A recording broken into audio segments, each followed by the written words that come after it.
Chenxi! He snaps at Chengxi, furious that she's acting so unreasonably. The whole family showed up for his mother's birthday party the day before. He can't believe Chenxi was the only one who didn't come. He demands to know what she's trying to do. Chengxi retorts that his mother's birthday wasn't worth such a big fuss. He shouts back, shocked by her words. He can't understand what's wrong with his mom celebrating her birthday. He warns her sternly. If she doesn't give him a clear explanation right now, he won't let her get away with it. His brother chimes in, addressing Chenxi as sister-in-law. He says his girlfriend even mocked their family because Chenxi didn't show up. They all agree that Chenxi, as the daughter-in-law, has no manners at all. The mother-in-law complains that Chenxi skipped her birthday without a word. All her relatives and friends were present at the party. She accuses Chenxi of deliberately embarrassing the entire Wang family. She demands to know what scheme Chenxi is hiding. Chenxi fires back, asking what scheme she could possibly have. She reminds them she invited everyone half a month early for the birthday. Not only did they refuse to come, but they also talked behind her back. She reveals that the mother-in-law insulted her own mom in front of all relatives. The mother-in-law called Chenxi's mother a rural old woman. She mocked that the birthday wouldn't make anyone rich, or extend her life for even a few more years. Chenxi asks if the mother-in-law said those exact words. She insists she heard every word and isn't lying about it. The mother-in-law screams that Chenxi is talking nonsense. She denies ever saying such horrible things. She claims Chenxi is making up stories to slander her. She wails that the Wang family has terrible luck. They regret ever marrying someone like Chenxi. Chenxi questions if she's really the one making up stories. She reveals she has a secret recording of everything. She threatens to send the recording to all their relatives and friends. She wants everyone to see how hypocritical the mother-in-law truly is. Only then will the older woman admit her fault. The whole family is stunned that Chenxi recorded them secretly. They call Chenxi sneaky and underhanded for doing this. They accuse her of trying to destroy their family from within. The husband tries to defend his mother immediately. He says even if his mom said those words, she meant no harm. She was just worried about the couple wasting money. He asks if it's really necessary for Chenxi to argue with an elder. The brother agrees, backing up his mother and brother. He says Chenxi has no respect for their mother at all. He demands that Chenxi apologize to their mother right away. The mother-in-law nods furiously, saying that's exactly what she wants. She rants that Chenxi plotted against her, and even dared to record her. She shouts that Chenxi has no conscience, while Chenxi retorts the same about them. Chenxi challenges them, asking them a serious question. She lists how they've been spending her money and taking advantage of her for years. She asks if they haven't taken enough from her already. She says if she really had no conscience, she would never have treated them with such kindness all these years. Only 8 people ate at the birthday dinner, but they spent 30,000 yuan without hesitation. They ordered expensive delicacies and wasted so much money. They didn't even think twice about the huge cost. The mother-in-law scoffs at the mere 30,000 yuan. She says it's just pocket change, and her son is happy to spend it on her. She says Chenxi, an outsider, has no right to judge their spending. The brother agrees with his mother, siding against Chenxi. He says it's just 30,000 yuan paid by his brother, and calls Chenxi an outsider. Chenxi is hurt, reminding them she's the Wang family's daughter-in-law. She asks if they've always treated her like an outsider. She questions if her husband even has any money of his own. He's been unemployed and staying home for over a year. He doesn't work at all and only keeps asking her for money. He spends all day playing cards and drinking with his friends. Chenxi tells them the harsh truth firmly. Every single penny he spends is earned by her working day and night in sales. Last year, when the mother-in-law had back problems and was hospitalized, Chenxi left her urgent work to take care of her in the hospital. She even spent 100,000 yuan on an imported physical therapy device for her.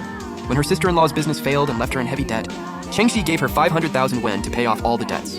When her brother-in-law needed money for a house to impress his girlfriend, Chenxi gave him 600,000 yuan without hesitation. She asks how they could forget all these kind things she's done. Now they're turning against her and biting the hand that feeds them. She shouts that it's them who have lost all sense of conscience. The brother tries to calm Chenxi down, annoyed by her words. He asks why she's bringing up all these old memories. He says they're family and she shouldn't be so calculating. He adds another excuse to defend their behavior. He says she's overreacting and making herself look petty.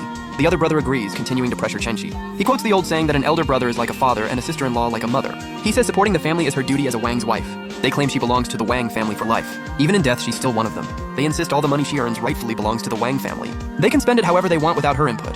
The mother-in-law insults her, calling her a lowly rural peasant. Chenxi is deeply hurt by the cruel insult about her rural background. She's given her all to this family with all her heart and soul for years, yet they still look down on her with such arrogance. She asks if they've always looked down on her from the bottom of their hearts. She wakes up before dawn every day to handle her business work. After work, she still has to cook and take care of the whole family. She waits on them hand and foot every single day. She works herself to the bone to let them live an easy life. Instead of gratitude, they only bully and mistreat her constantly. She says even a dog she'd raised for years would show her gratitude. They'd at least be loyal and thankful for her care. She shouts that they're even worse than a stray dog. The whole family flies into a rage at her harsh words. They can't believe she dares to insult them like this. He snarls that he'll teach Chenxi a lesson on her parents' behalf today. His younger brother joins in, talking down on Chenxi as a rural outsider. He claims she's already living a lucky life by marrying into the Wang family. He's furious that she dares to stand up to them now. He insists she's out of line and needs to be put in her place. The mother-in-law snaps at Chenxi sharply. She openly admits she looks down on people from rural areas. She tells Chenxi that marrying into her family is a privilege. She acts as if she's doing Chenxi a huge favor. She demands Chenxi understand she's lucky to serve the whole family. She sneers that waiting on them is an honor for this country girl. Chenxi fires back, refusing to accept the insult.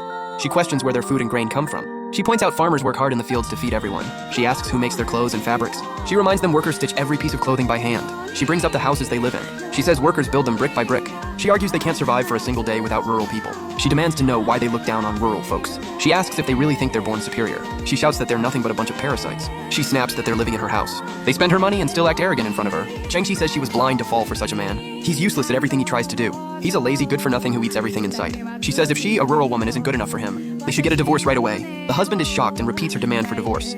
Divorce? The mother-in-law insults Chengxi as an old, washed-up rural divorcee. She threatens that Chengxi will be helpless without her son. She sneers that Chengxi won't even be able to beg for a living. The brother urges his brother to go through with the divorce. He says keeping Chengxi around is nothing but trouble. He promises to find his brother a new girlfriend from the city. He says she'll be a proper, educated city woman. He claims the new woman will be 100 times better than Chengxi. He brags about how handsome and charming his brother is. He says his brother will have no trouble finding a better wife.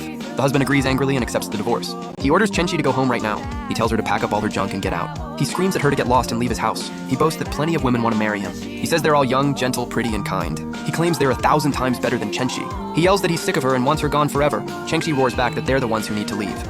She states firmly that this company and this home are hers. She says they have no right to call the shots here. The mother-in-law tries to shut Chengxi down immediately. She demands to know why Chengxi thinks she can kick them out. She insists the house is hers because she's lived there for years. She refuses to let Chengxi drive them away. She says there's no way Chengxi will get rid of them. She warns Chengxi in a threatening tone. She calls Chengxi ungrateful and cruel. She says no one will support a wife who kicks out her husband and mom. She claims everyone will side against Chengxi. The brother agrees loudly. They both taunt that Chengxi will regret her decision deeply. Chengxi laughs coldly and wonders who will really regret it. She reveals the house was bought by her parents before marriage. They paid for it in full with their own money.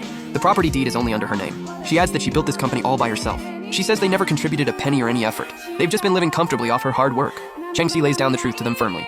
The house belongs to her and no one else. The company is also completely hers. She declares she can make anyone leave whenever she wants. She says she's put up with their nonsense for far too long. They waste her money and treat her horribly. They look down on her and disrespect her. She asks if they really think she's an easy target. Chengxi gives them a formal final notice. She orders them to pack their things and leave her home. She tells them to get out of her company and never come back. The mother-in-law defies her and refuses to leave. She dares Chengxi to do whatever she can to them. She can't believe Chengxi actually tries to kick them out.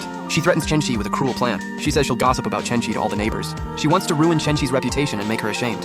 Chengxi accepts the challenge without any fear. She says she'll have the house locks changed right away. She'll also revoke all their access to the company.